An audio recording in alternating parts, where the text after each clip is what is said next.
It's 7:42 a.m. when it happens.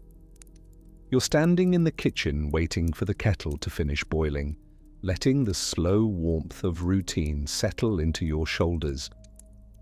Morning light hits the counter at the usual angle. You think about your day, small tasks, nothing urgent. Then your phone vibrates, not the casual buzz of a message, but a sharp, insistent emergency alert tone that slices through the stillness. At the same moment outside, a distant siren rises, wavering, unsure at first, then gathering purpose. You blink. What? Steam curls from the kettle as you reach for the phone. The alert fills the screen. Ballistic missile inbound. Seek immediate shelter. No details, no explanation, just those words. For a breath length, the kitchen holds its shape.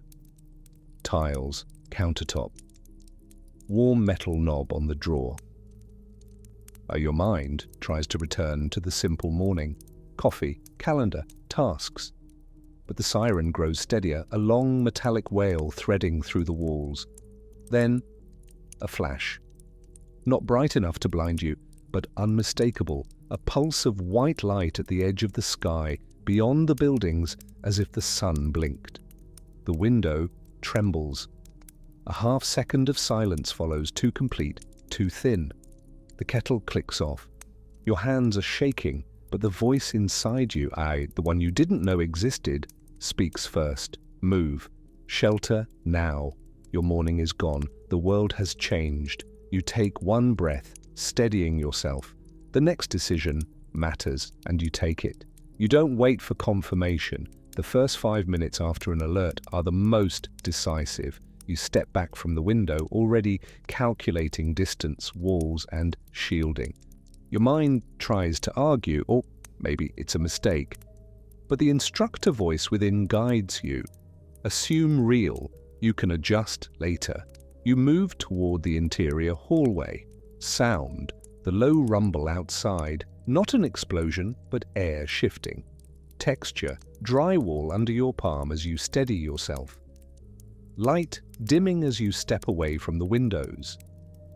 Civil defense principle. Your goal is distance and shielding, layers of walls, mass, and no direct line of sight to the outside. The more material between you and the event, the more radiation energy is absorbed before reaching you. You grab the first essentials, your phone, a battery pack, a water bottle. Your hands fumble. You force them still. Breathe, you tell yourself. 3 counts in, 4 out. You pass the door to your building hallway. You hear someone running, footsteps slapping. A voice panicked. You don't open the door, stay inside, every wall helps. You reach the center of the apartment. The bathroom has no windows. You pull in towels, a pillow, your small emergency kit. Action. You place a folded towel along the door gap to reduce airflow from outside. Psychological discipline, name the feeling, terror, and set it aside for later. Right now, you need control. 3 minutes in, the sirens blur into background noise. 5 minutes in, you kneel on the bathroom floor. Here, you wait for the shockwave. If it comes, you've made your first choice. It may be the one that saves you. Hold position. Do not look outside. By 10 minutes, the outside world shifts into distant noise. There's a low pulse, maybe thunder, maybe something else. But you're protected from the windows and direct blast line.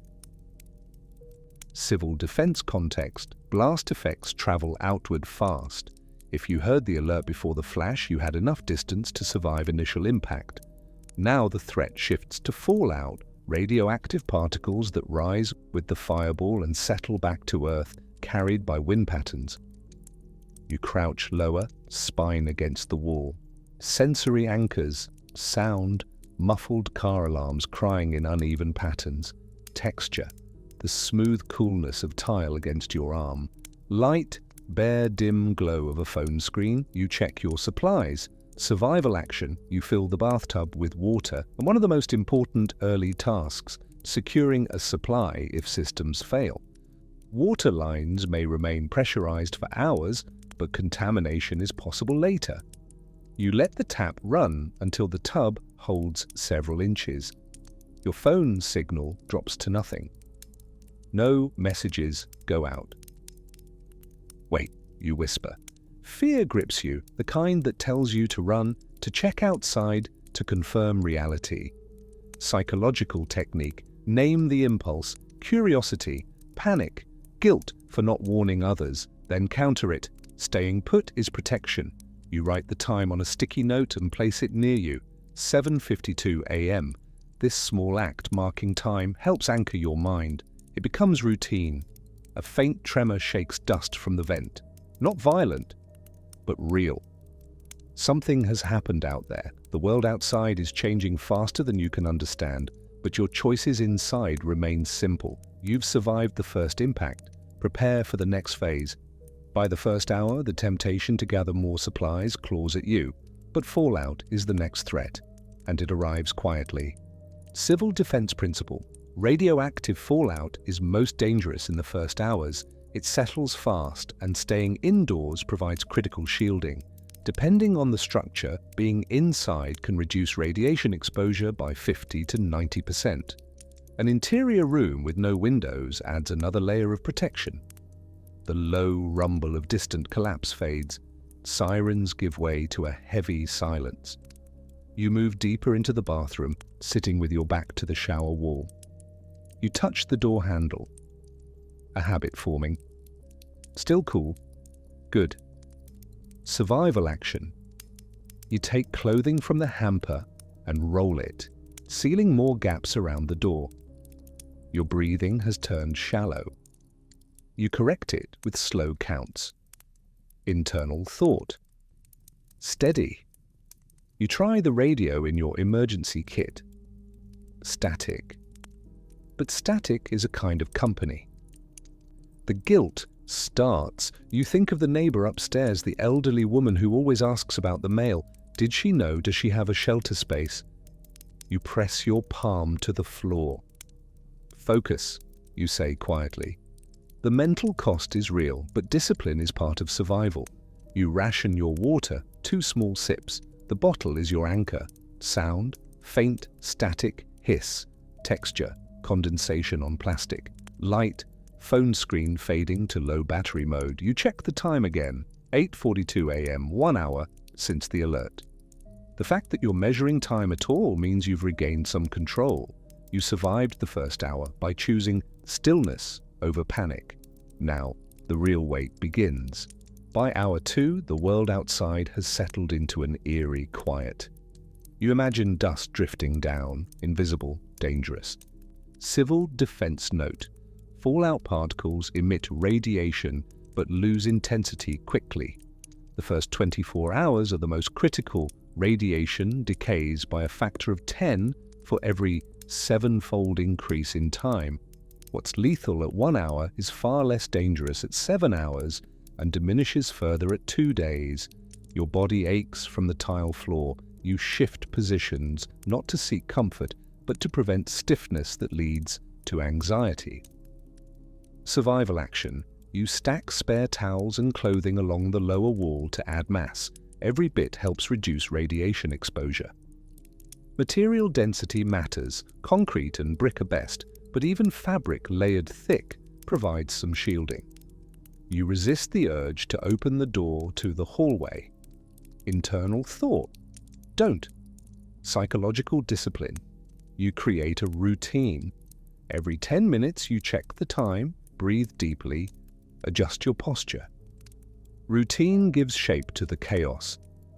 Your phone vibrates once, a background system notification, then nothing. No news, no contacts. You keep the radio on, turning the dial slowly. Static, a faint beep, and silence again. Sound, the hum of building pipes, faint and regular. Texture: rough towel fibers under your fingertips. Light, dim glow filtering under the door seal. You don't know what's happening in the rest of the city. You don't know if the flash was a direct hit or something farther away, but uncertainty is not permission to act rashly. The hardest part is not knowing, yet staying put is the clearest decision you have. Stay with the plan. Your shelter is your shield. By hour 3, your mind begins to wander into worst-case images. You catch yourself. This is when panic tries to take over. The inner voice warns. You push it back. Action. You write down a short list. Stay in place. Breathe. Ration water. Check radio. Simple, clear steps become anchors. You touch the door handle. Another habit, still cool. Sound, the faint hum of building pipes. Light, dim. You've covered the bathroom crack with a towel. Civil defense reminder. The more mass between you and the outside, the safer you are. Every wall, every layer of material absorbs energy from radiation. This is why interior rooms are recommended. This is why you stay low and avoid outer walls.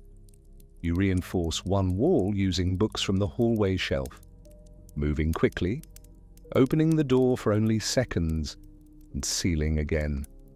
You stack them against the bathroom wall closest to the exterior of the building. Paperbacks, hardcovers, each one a small barrier.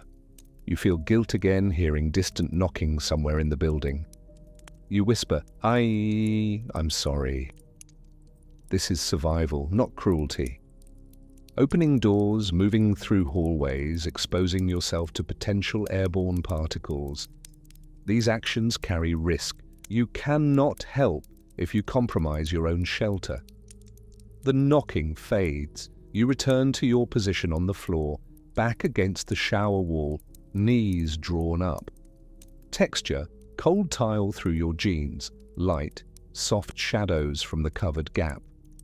Sound, your own breathing, slow and measured. Each choice carries weight, but you've reinforced your position. Hold steady, 3 hours down. By hours 4 and 5, you begin to understand the rhythm of waiting. Breathing, checking time, listening. Your stomach tightens. You eat a small portion of crackers. Energy matters for mental endurance. Civil defense context. Food is secondary to shielding, but keeping blood sugar stable helps prevent panic spirals. Your body interprets hunger as another stressor. Managing it keeps your mind clearer. Sound, a sudden thud from above. You freeze. Internal thought, wait. Nothing follows. Survival action. You seal the bathroom vent with tape and a piece of plastic. Not airtight, but enough to reduce airflow from outside. Fallout particles are physical debris. They settle on surfaces and can be carried by air currents. Reducing outside air exchange limits potential contamination. You place the plastic carefully, pressing the tape along all 4 edges. Your hands are steadier now. The shaking has stopped. Psychological discipline. You repeat a grounding phrase. Here, safe enough, stay. It's not poetry, it's not comfort, it's instruction. You check the time. 12:47 p.m., 5 hours since the alert. The afternoon stretches ahead, undefined. The radio crackles briefly, a fragment of voice too distorted to understand, then static again. You don't let hope rise, not yet. Sound, static, hiss, rhythmic and low. Texture, plastic sheeting slick under your fingertips. Light, dim and steady, the covered door gap glowing faintly. You've transformed a bathroom into a shelter. Your discipline holds. You're settling into survival mode. Keep going. By hour 6, fatigue sets in. Your back aches. Your mind races through possibilities. Who else survived? What the city looks like now? Whether help is coming? You stop. This is mental drift. Can you bring yourself back? Action. You organize supplies. Water bottles on the left, food on the right, flashlight next to radio. Order brings calm. Civil defense principle, staying put reduces your exposure by up to 90% in the first 24 hours, depending on distance and structure type. The longer you remain sheltered, the more the radiation outside decays. Fallout that would deliver a lethal dose in the first hour may only cause mild symptoms after a day of decay. Sound, distant siren, intermittent. Texture, Rough towel against your fingers as you adjust the door seal. Light, soft shadows cast by the phone's dim screen. You practice a breathing technique. Inhale for 3, hold for 1, exhale for 4. This pattern activates the parasympathetic nervous system, counteracting the fight or flight response. It's a documented method for managing acute stress. You repeat it 5 times. Your pulse slows. Internal thought, control. You mark another note, 1:42 p.m., 6 hours, a quarter of the first critical day. The apartment is silent except for the faint hum of pipes and the whisper of static from the radio. You've stopped checking your phone for signal. There is none.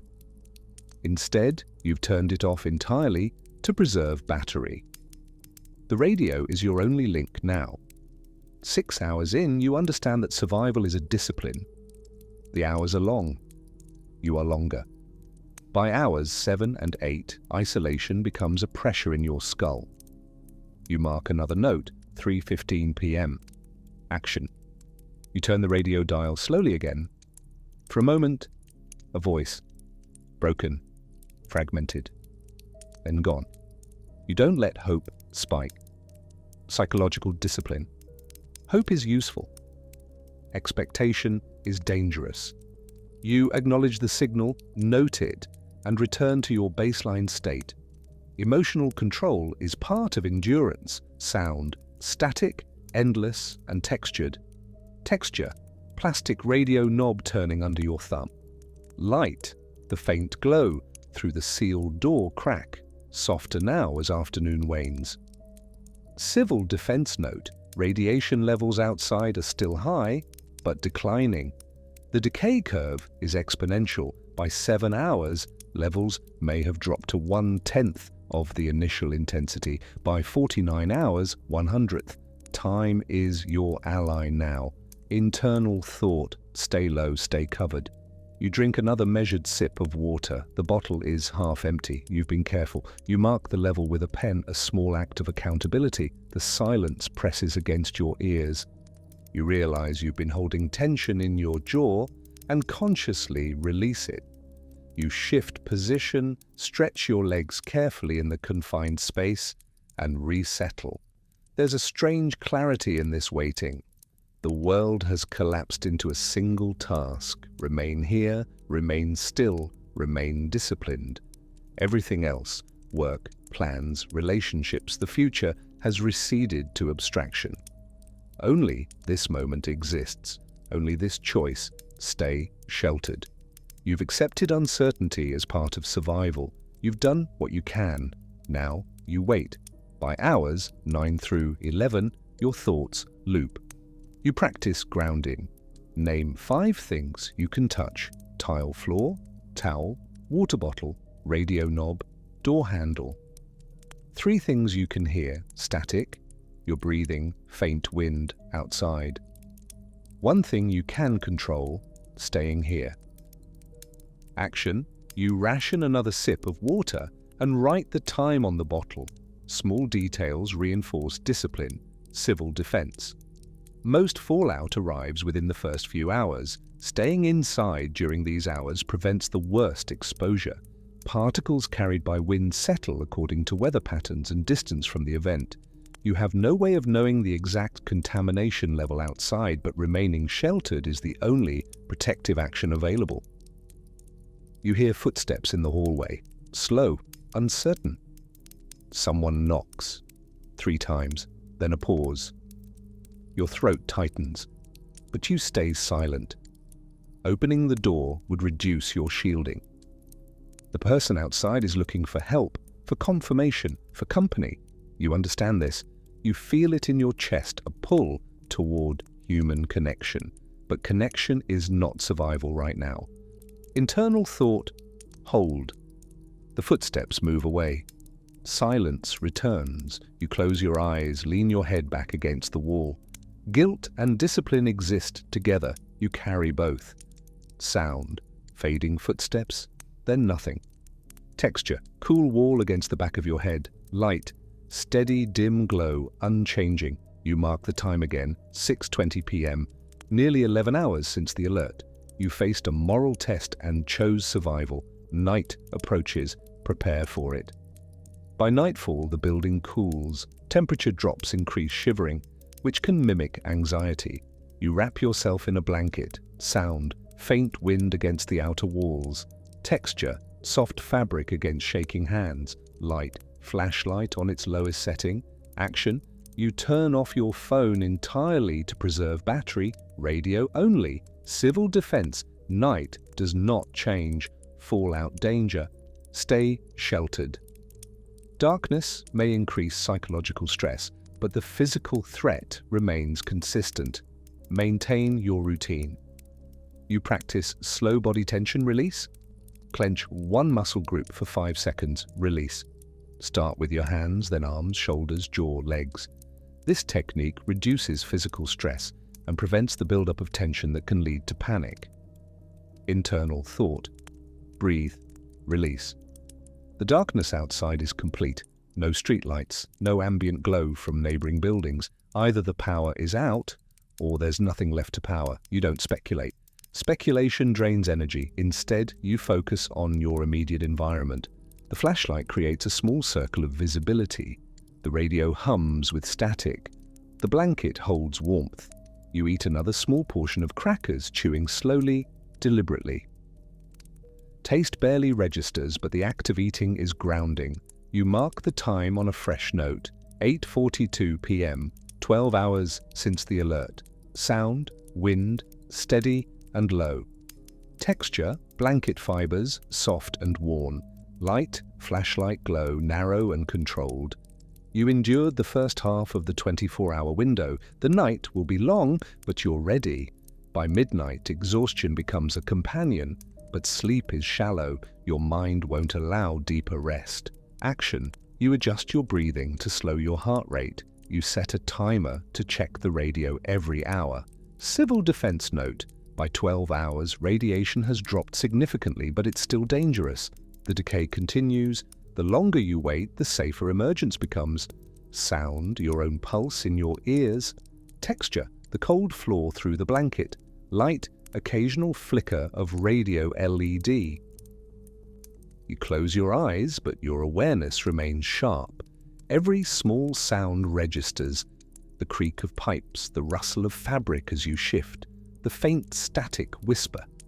You think of the morning, the kettle, the counter, the ordinary moment before the alert. It feels distant now, like a memory from years ago rather than hours. You've adapted. This is what humans do, and we adjust to new realities faster than we expect. Internal thought, almost dawn. You check the time, 12:47 a.m., 17 hours since the alert. You drink a small sip of water.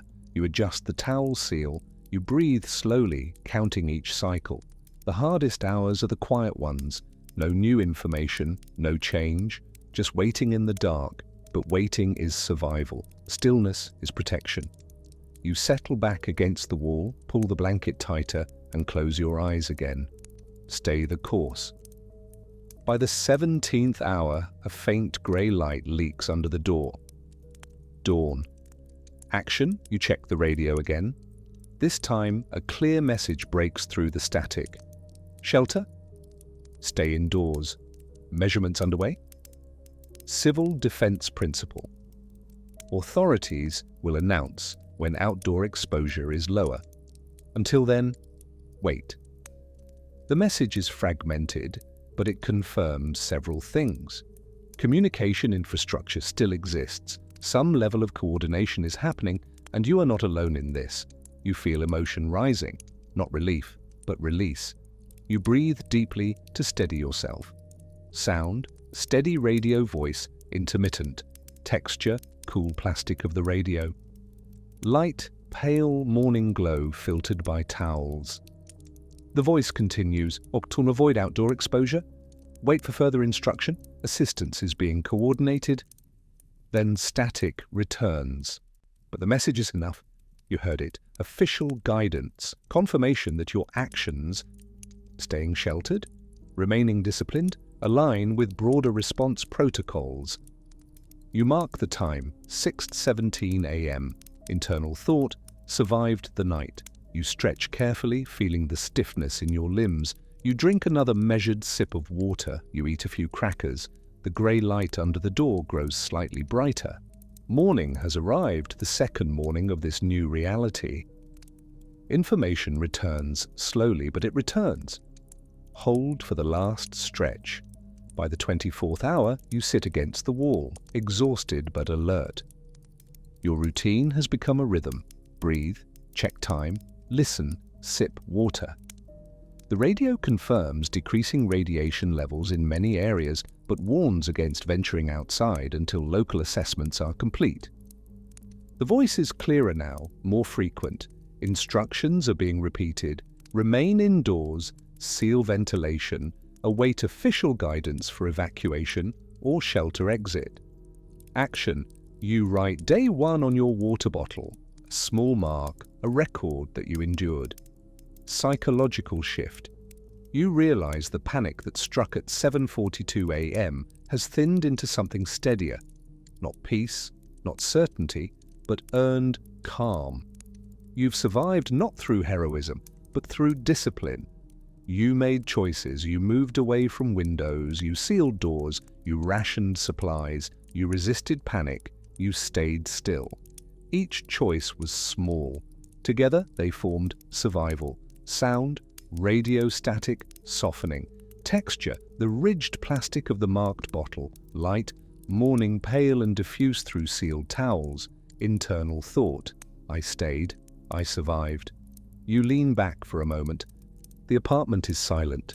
The sealed towels around the door glow faintly in morning light.